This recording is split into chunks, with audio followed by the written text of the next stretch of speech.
श्रीरंगप्पा बरने। माननीय अध्यक्षा जी, मैं पर्यटन मंत्री को धन्यवाद देना चाहता हूँ। स्वदेश दर्शन प्रसाद योजना के अंतर्गत देश के विभिन्न पर्यटन स्थलों का विकास करने हेतु विविध योजना का आरंभ उन्होंने चालू किया है। जैसे कि प्रसाद योजना के अंतर्गत महाराष्ट्र में त्र्यंबकेश्वर ये तीर्थ स्थल लिया है। मैं इस माध्यम से माननीय मंत्री जी को ये भी रिक्वेस्ट करना चाहता हूँ कि महाराष्ट्र में पंढरपुर तीर्थ क्षेत्र है, उनका ही विकास करने हेतु इस योजना में शामिल किया जाए। आज विश्व भर में कई ऐसे देश हैं जहाँ छत्रपति शिवाजी महाराज की राजनीति और वीर गाथा को पढ़ाया जाता है।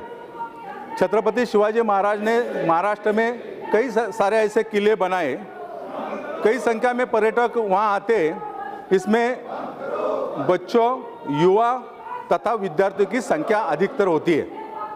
मैं आपके माध्यम से माननीय मंत्री जी से पूछना चाहता हूँ कि पर्यटन को बढ़ावा देना हेतु स्वदेश दर्शन के विरासत परिपथ योजना के अंतर्गत महाराष्ट्र के विभिन्न किलों को इस योजना के अंतर्गत लाने का सरकार विचार कर रही है क्या? माननीय सांसद ने जो दो विषय उठाए हैं, स्वदेश दर्शन योजना के तहत और महाराजी शिवाजी राव जी के ऐतिहासिक, सामाजिक और पर्यटन से जुड़े महत्व को भारत सरकार संज्ञान ले रही है।